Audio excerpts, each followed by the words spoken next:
कार्यक्रम के पुण्यार्जक हैं पिता श्री श्रीपाल शिवलाल शाह, मातु श्री गुणमाला श्रीपाल शाह एवं ज्येष्ठ भ्राता श्री सुदर्शन श्रीपाल शाह की पुण्य स्मृति में श्री धनंजय श्रीपाल शाह, जय श्री धनंजय शाह बारामती, हर्षल सौरभ पुत्र, मनीषा मयूरी स्नुषा, यशश्री पुत्री, मनीष दामाद, मधुरा रसिका आश्रय तन्मय आहान। एक विकल्प जो कि संसार के ही पतन का कारण है, लेकिन जैसे ही उस विकल्प में समीचीनता आती है, वही समीचीन विकल्प संसार के निवृत्ति का कारण बन जाता है। और यदि उस समीचीन विकल्प का सम्यक समाधान एक निर्ग्रंथ गुरु के मुखारविंद से प्राप्त हो तो निश्चित ही हमारे कल्याण का मार्ग प्रशस्त करा देता है। ऐसा वह अनूठा उपाय समीचीन विकल्पों का सम्यक समाधान। प्रारंभ करते हैं आज का सम्यक समाधान। और आज के पहले विकल्प के लिए शिल्पी नंदिनी डॉक्टर अंकित जैन पुरवाल आष्टा मध्य प्रदेश से परम पूज्य मुनिश्री के चरणों में बारंबार नमोस्तु निवेदित करते हुए अपना समीचीन विकल्प रख रहे हैं कि महाराज जी, शांति और शौच के क्या लक्षण होते हैं। समीचीन विकल्प के हमारे समीचीन विकल्प का सम्यक समाधान करते हुए हमारा मार्गदर्शन करने की अनुकंपा करें। नमोस्तु महाराज जी, नमोस्तु। आचार्य भगवंत उमा स्वामी महाराज तत्वार्थ सूत्र ग्रंथ में इन दो शब्दों का प्रयोग करते हुए उस साता वेदनीय के कारणों में इनको गर्भित करते हैं। क्षांति शौच मिति सतवेदस्य। यहाँ पर इन दोनों शब्दों से हमें हमारे यानी जीव द्रव्य के परिणामों की बातों को समझना आवश्यक है। जो कालुषन उत्पत्ति क्षमा कही है, यानी कलुषता के परिणाम नहीं होना, इसे जहाँ पर क्षमा कहा है, ऐसे क्षमा के परिणामों के साथ जो हमें आत्मिक शांति मिल रही है, उसे ही आचार्य भगवान ने शांति शब्द कहा। समझने जैसी बात यहाँ पर यह है कि शांति शब्द भिन्न है और शांति शब्द भिन्न है। अन्य किसी कारणों से जो परिणामों में विशुद्धि या शांति उत्पन्न हो रही है, वह शांति शब्द से उद्घाटित की जाती है। और क्षमा रूप परिणामों से जो हमें शांति, सुख या विशुद्धि प्राप्त हो रही है, उसे शांति इस शब्द से कहा है।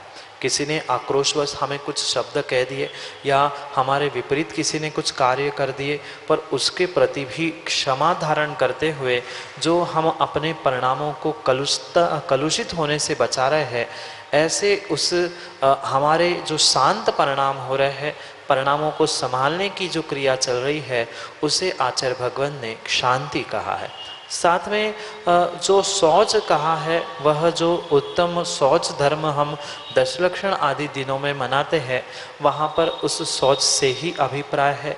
अपने भीतर जो विषय, कषाय, इंद्रिय आदि आदि के निमित्त से जो भी लोभ कषाय उद्घाटित हो रही है, उस लोभ कषाय का उपशमन करना या उस लोभ कषाय का विसर्जन करते हुए जो हमारे सुचिता के परिणाम हो रहे हैं, उसे ही यहाँ पर शौच शब्द से आचार्य भगवान ने बताया है। ये दोनों भी शब्द शांति और सोच, ये दोनों उस साता वेदनीय यानी सुख को देने के लिए निमित्त इस कारण से कहे गए हैं कि दूसरों ने कितना भी हमारा काम बिगाड़ा, पर उसके निमित्त से जो हमने शांत परिणाम रखे या लोभ से जो निवृत्ति हमने की है, इस कारणों से हमें उस साता वेदनीय कर्म का आश्रय होता है। और इसीलिए इस परिप्रेक्ष्य में दोनों के लक्षण भी सीधे सीधे है। कलुषता की उत्पत्ति ना होते हुए जो परिणामों की विशुद्धि, शांति है, शांत परिणाम है, समता परिणाम प्राप्त करने का प्रयास चल रहा है, उसे आचार्य भगवान ने एक शांति कहा है। और लोभ से निवृत्ति करते हुए जो हमारी प्रवृत्ति, आत्मा की परिणाम चल रहे हैं, उसे ही शौच शब्द से उद्घाटित किया। आयुष्य जैन चिरगांव झांसी उत्तर प्रदेश से परम पूज्य मुनिश्री के चरणों में बारंबार नमोस्तु निवेदित करते हुए अपना समीचीन विकल्प रख रहे हैं कि महाराज जी श्रीमद् रायचंद जी कौन थे एवं उनके नाम पर चल रहे जैन धर्म के अनुष्ठान कितने सही हैं। हमारे समीचीन विकल्प का सम्यक समाधान करने की अनुकंपा करें। नमोस्तु महाराज जी, नमोस्तु। रायचंद जी एक गुजरात में जन्मे हुए पंडित विद्वान हैं और उन्होंने जिन श्रुत की सेवा शुश्रूषा और उसकी वृद्धिंगत करने के लिए अथक परिश्रम और मेहनत की, और उसी कारण से उनके नाम पर बहुत सारे स्थानों पर ग्रंथालय चल रहे हैं, पुस्तकालय चल रहे हैं, या बहुत सारे स्थानों से उनके नाम से प्रकाशन आदि हो रहे हैं, उसमें हमें किंचित भी विकल्प करने की आवश्यकता नहीं है। वे जैन दर्शन के, जैन धर्म के विद्वान होने के नाते से उन्होंने जो जो श्रुत की आराधना, श्रुत का संवर्धन आदि कार्य किए हैं, उनके निमित्त से ही वे रायचंद जी प्रसिद्ध हुए, और उनके नाम से ही जो ग्रंथालय, पुस्तकालय या आदि जो भी उस श्रुत के संवर्धन के लिए कार्य किया जा रहा है, अनुष्ठान किए जा रहे हैं, उसमें हमें किसी भी प्रकार से विकल्प करने की आवश्यकता नहीं है, क्योंकि वे जैन दर्शन के ही विद्वान थे, ज्ञानी थे, और उन्होंने उस श्रुत की संवर्धन आदि आदि करने के लिए जो योगदान दिया था वो उनका अलौकिक योगदान था। वे गुजरात प्रांत में जन्मे हुए विद्वान थे, उन्होंने श्रुत की आराधना की, करवाई, बहुत सारा योगदान श्रुत संवर्धन में दिया है, और उनके निमित्त से ही वर्तमान में बहुत सारे स्थानों पर उनका ग्रंथालय, पुस्तकालय, प्रकाशन आदि आदि क्रियाएं हो रही है। उन अनुष्ठानों में हमें किसी भी प्रकार से विकल्प नहीं करना होगा, क्योंकि वे जैन दर्शन के ही विद्वान थे, जैन धर्म के ही विद्वान थे। वह कई स्थानों पर उनको पंडित से भी अधिक दर्जा देते हुए सम्मान आदि दिया जाता है, पर वह परिपूर्ण रूप से विद्वान थे, ज्ञानी थे, यही तक उनको हमें स्वीकार करना होगा, और उसी प्रकार से उनके नाम से छपने वाले प्रकाशन, ग्रंथ आदि को भी हमें उपयोग में लाने में विकल्प नहीं करना होगा। यही आपके लिए सम्यक समाधान। अरुण जैन मड़वैया, बानपुर, उत्तर प्रदेश से मुनिश्री के चरणों में बारंबार नमोस्तु निवेदित करते हुए कह रहे हैं कि महाराज जी जैसा सर्वज्ञ ने देखा वैसा ही हो रहा है, या जो हो रहा है वह सर्वज्ञ ने देखा है, तो हम क्या करें? क्या हमारे परिणाम सर्वज्ञ के अधीन हैं? यदि नहीं है तो फिर हम क्या करें? हमारे समीचीन विकल्प का सम्यक समाधान करने की अनुकंपा करें। नमोस्तु महाराज जी, नमोस्तु। जैन दर्शन का, जैन धर्म का मूल सिद्धांत है कि एक द्रव्य दूसरे द्रव्य के लिए कुछ भी नहीं करता। प्रत्येक द्रव्य का परिणमन स्वतंत्र रूप से चलता है। प्रत्येक द्रव्य, कण कण इस ब्रह्मांड का स्वतंत्र है। किंचित भी किसी भी प्रकार से कोई द्रव्य परिणमन करते समय या अन्य किसी प्रकार से दूसरे द्रव्य पर निर्धारित, आधारित, अवलंबित किंचित भी नहीं है। अगर कथनचित कहा जा रहा है कि एक दूसरे का कोई संबंध है या एक दूसरे पर अवलंबित है, ये मात्र व्यवहार से, उपचार से किया जाना वाला कथन है।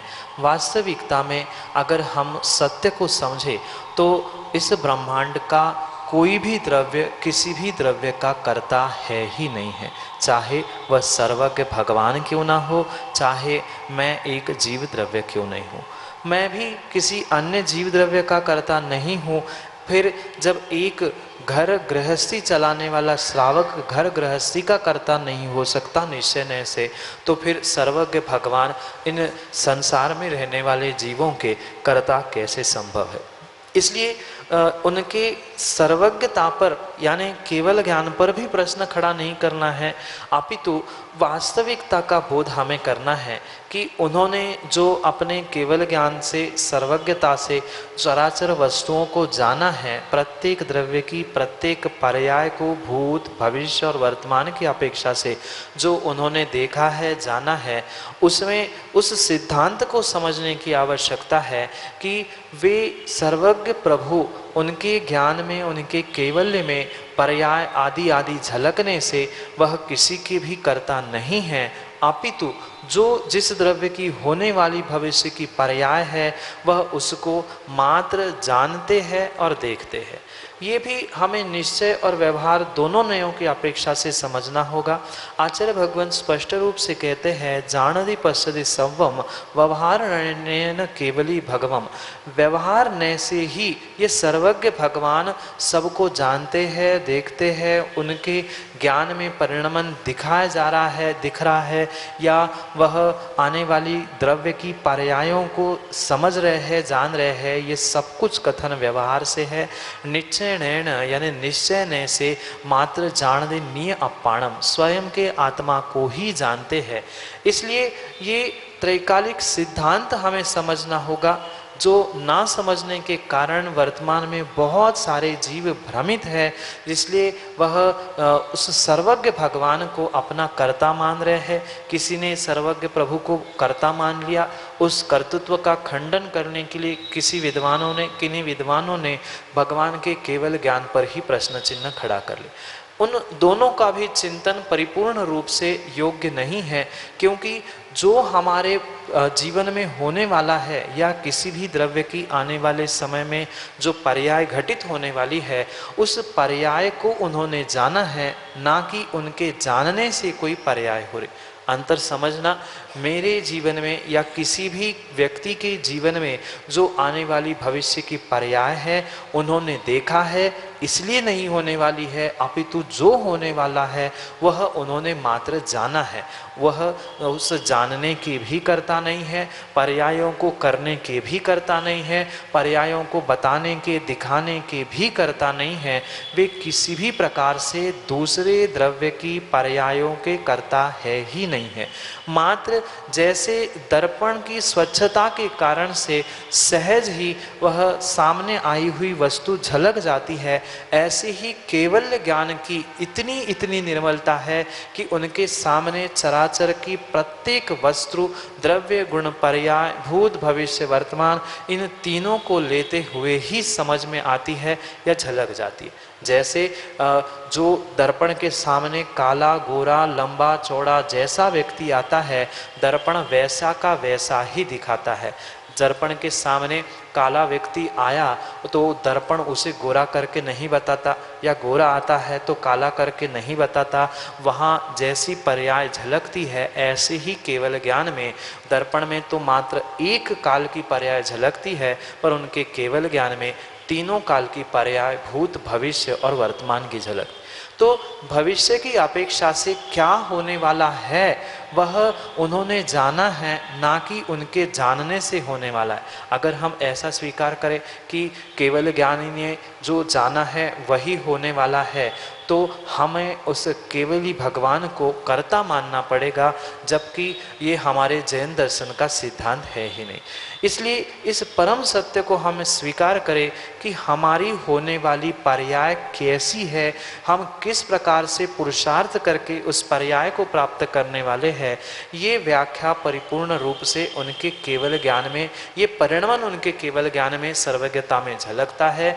किंचित भी एक द्रव्य दूसरे द्रव्य का कर्ता हो ही नहीं सकता। इसलिए हम उस केवल ज्ञान या सर्वज्ञ प्रभु के सर्वज्ञता से अधीन होके ना बैठ जाए। जो जो होती देखी वीतरागने सो हो रही वीरा रे, क्या क्या होगी पर्याय तेरी, तू क्या जाने वीरा रे। तुम्हें पर्याय क्या होने वाली है उसका आपको ज्ञान नहीं है, पर उनको मात्र और मात्र तटस्थ होकर केवल ज्ञान में झलकने वाली पर्याय दिखाई देती है, वह भी व्यवहार नहीं की अपेक्षा से। इसलिए वे किसी भी प्रकार से अन्य द्रव्य के कर्ता नहीं है, ना उन्होंने देखा है इसलिए आपके साथ अच्छा बुरा हो रहा है, अपितु जो आपके जीवन में आने वाले समय में या भूत में या वर्तमान में जो कुछ भी आपने जैसा पुरुषार्थ किया था वैसा ही प्रतिफल आपको मिलने वाला है। मात्र सर्वज्ञ प्रभु ने होने वाली पर्यायों को और वर्तमान की पर्याय को और भूत की पर्याय को देखा है, जाना है, वह उस पर्याय के किंचित भी कर्ता नहीं है। अगर हम प्रभु को कर्ता मानेंगे तो जैन हमें इस सत्य बात को स्वीकार करते हुए, प्रत्येक द्रव्य की स्वतंत्रता को समझते हुए, केवल ज्ञान में मात्र झलका है, जो होने वाला है वह उनमें ज्ञान में झलका है, जो उन्होंने झलकाया है वह होने वाला नहीं है।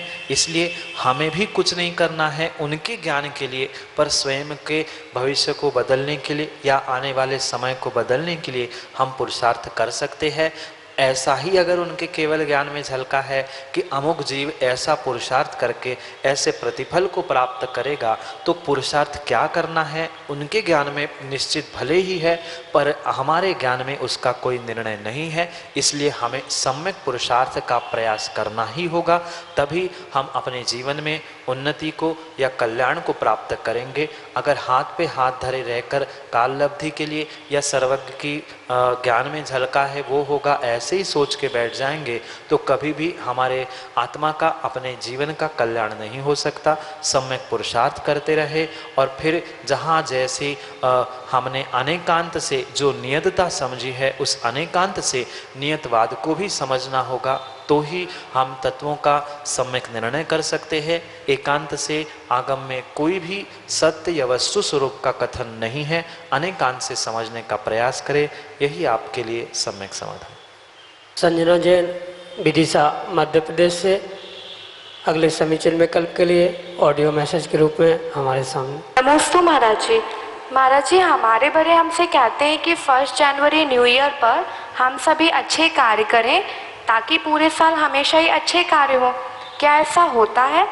और अगर हाँ तो महाराज 1 जनवरी 2020 में मैं मेरे गुरु आचार्य भगवान विशुद्ध सागर महाराज जी के दर्शन करने सोनागिर गई थी ताकि मुझे जल्दी जल्दी दर्शन मिले, पर गुरुजी लगभग 1.5 साल होने को है पर अभी तक गुरु के दर्शन नहीं मिले, ऐसा क्यों? नमोस्तु महाराज जी, कृपया मेरा सम्यक समाधान कीजिए। ये सब बातें मात्र कहने की होती है कि पहले जाने मतलब वर्ष के पहले दिन जो कार्य किया जाता है अक्सर वही होता है, या कभी ऐसा भी कहा जाता है कि 1 अप्रैल को दूसरों को अप्रैल फूल किया जाता है।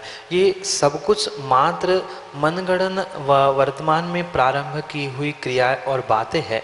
इसका वास्तविकता में सिद्धांत के साथ कोई भी लेना देना नहीं है, क्योंकि ऐसा अगर सिद्धांत बन जाएगा तो पूरा काम ही बिगड़ जाएगा। जो पहले दिन भीख मांग रहा है वह बेचारा जीवन भर भीख मांगता रहेगा। पहले दिन जिसने भोजन किया है उसको फिर जीवन भर भोजन करने की आवश्यकता ही नहीं है। पहले दिन ही पेट भर गया तो दूसरे दिन बिना मेहनत किए ही पेट भर जाएगा। ये मात्र उपचार से, व्यवहार से, लौकिकता से कहे गए बहुत सारे वाक्य, बहुत सारी लोकोक्ति हुआ करती है, पर वास्तव में आगम और सिद्धांतों से उसका कोई भी तालमेल है ही नहीं है। अगर सर्वथा इस बात को हम स्वीकार कर ले कि वर्ष के पहले दिन में या किसी विशेष दिन में हमने कुछ विशेष कार्य किया तो हमेशा ऐसा ही होता रहेगा, तो फिर हमने किए हुए शुभाशुभ कर्मों का फल किसे मिलेगा?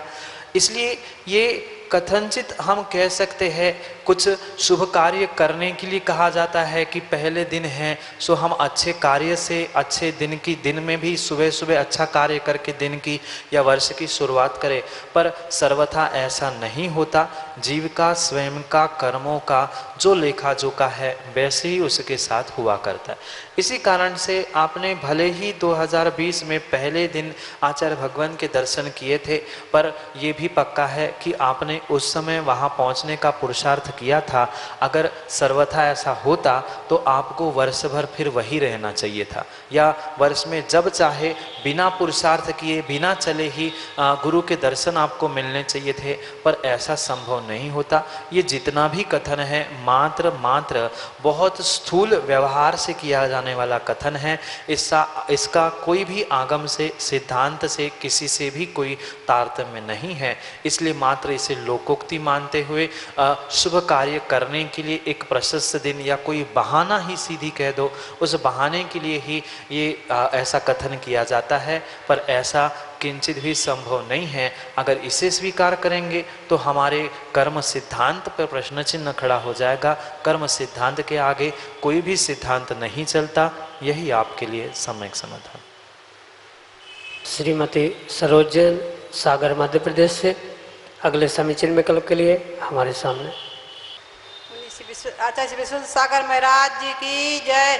सुप्रभ सागर महाराज जी की जय। मुनि शोभित सागर मुनि महाराज नमोस्तु नमोस्तु।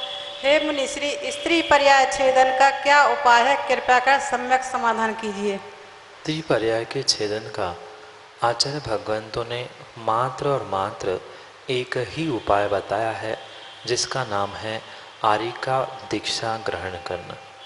इसके अलावा अन्य कोई भी साधन का, अन्य किसी भी प्रकार के उपाय का व्याख्यान आगम ग्रंथों में प्राप्त नहीं होता।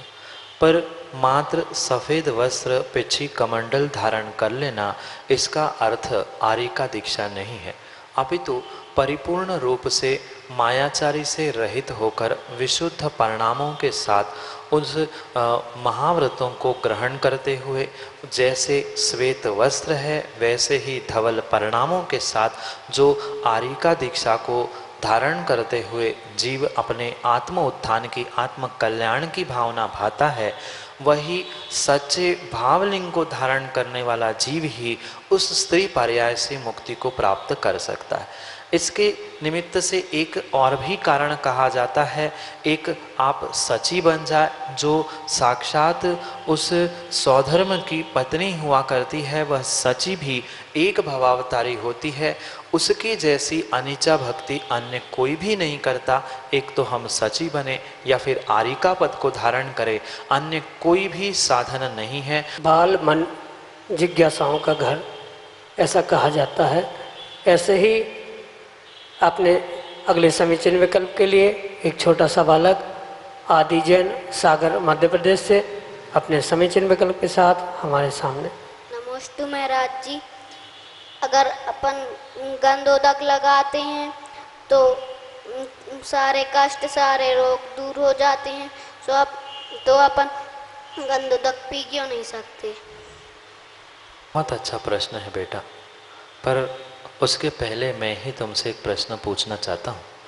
कभी खेलते हुए आपको कभी चोट आई?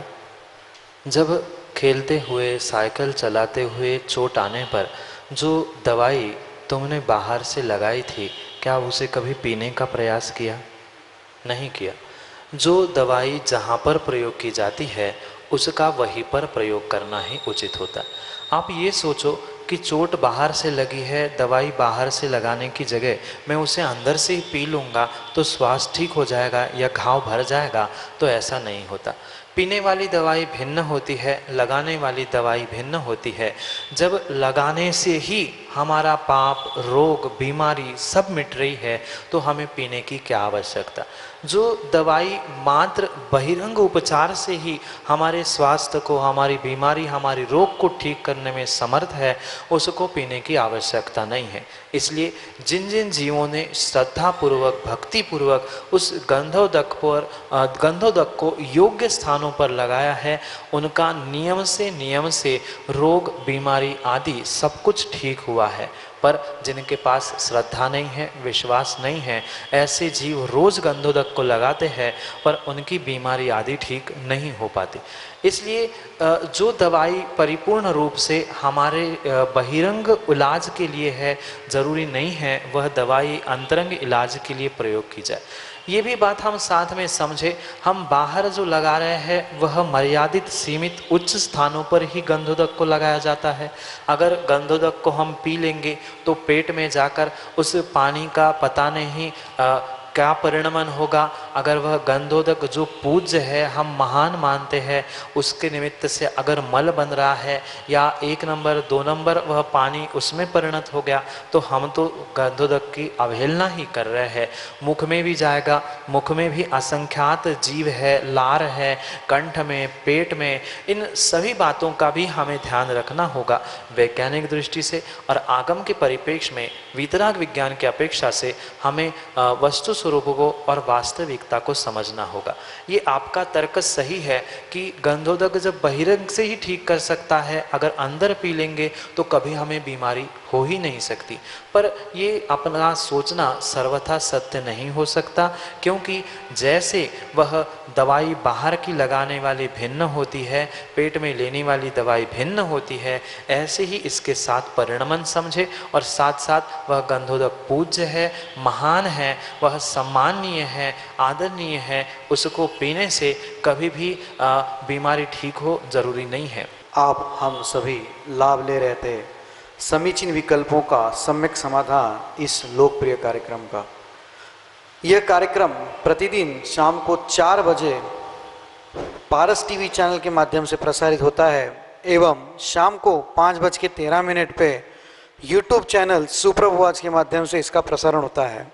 अगर आप इस कार्यक्रम में अपने मन में उठने वाले विकल्पों को, जिज्ञासा का समाधान चाहते हो तो हमारा नंबर 8707548811 8707548811 इस नंबर पे व्हाट्सएप के द्वारा अपना समीचीन विकल्प हम तक पहुंचा सकते हो। अगर आप जीमेल के उपभोक्ता हो तो जीमेल के माध्यम से भी आप अपना समीचीन विकल्प हम तक पहुंचा सकते हो। हमारा जीमेल आईडी है samyak.samadhan@gmail.com। अगर आप ये जो कार्यक्रम चल रहे हैं इस कार्यक्रम में ज्ञान दान करके पुण्यार्जन कर सकते हैं। इसी मंगल भावना के साथ मैं मुनिषी के चरणों में नमोस्तु करते हुए आज के इस कार्यक्रम को यहीं पे विराम देता हूँ। नमोस्तु नमोस्तु नमोस्तु। इस कार्यक्रम के पुण्यार्जक हैं पिता श्री श्रीपाल शिवलाल शाह, मातोश्री गुणमाला श्रीपाल शाह एवं ज्येष्ठ भ्राता श्री सुदर्शन श्रीपाल शाह की पुण्य स्मृति में श्री धनंजय श्रीपाल शाह, जय श्री धनंजय शाह बारामती, हर्षल सौरभ पुत्र, मनीषा मयूरी स्नुषा, यशश्री पुत्री, मनीष दामाद, मधुरा रसिका आश्रय तन्मय आहान।